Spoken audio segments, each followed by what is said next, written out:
So yesterday evening, another Russian strike hit our energy infrastructure. We in Ukraine face this every day and night, you know it.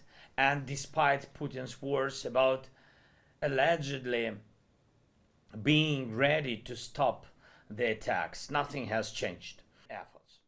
And finally, I want to thank those of you who are working. We need funds for artillery shells and would really appreciate Europe's support with at least 5 billion euros as soon as possible. Investments in weapons production are needed both in Ukraine and in your countries. Europe needs technological independence, including in weapons manufacturing. Everything necessary to defend the continent should be produced here in Europe. We must work toward this together and withdrawing from our land. Yesterday, I had a productive conversation with President Trump. From the very beginning, Ukraine has been advocating for what we are discussing now, an end to attack on energy and infrastructure and ceasefire at sea, and we continue to support these efforts. Our teams will also work towards achieving an unconditional full ceasefire on land. Please support this. Putin must stop making unnecessary demands that only prolong the war and must start fulfilling what he promises the world. By now, there could have been over a week without killings, without strikes, without fire, if Putin were not the only one keeping this war going. The proposals made in Jeddah on March 11 are still on the table. We need to keep pressuring Russia to make them a reality. Some pressure is also needed within Europe itself to ensure that anything promised actually happens. And I'm talking about Ukraine's EU accession talks and resolving some fundamental issues for European unity.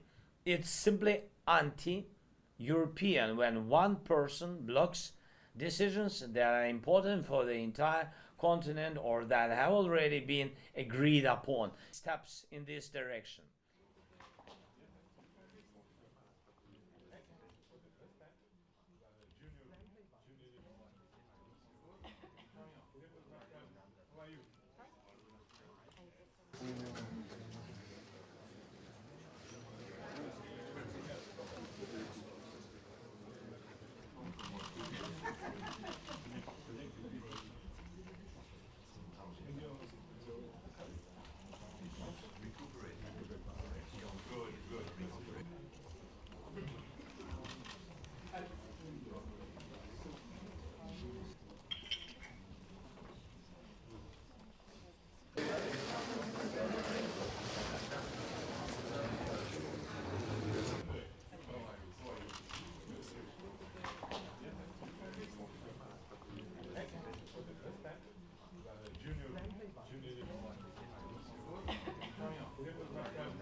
S'il vous plaît, merci. Merci à vous.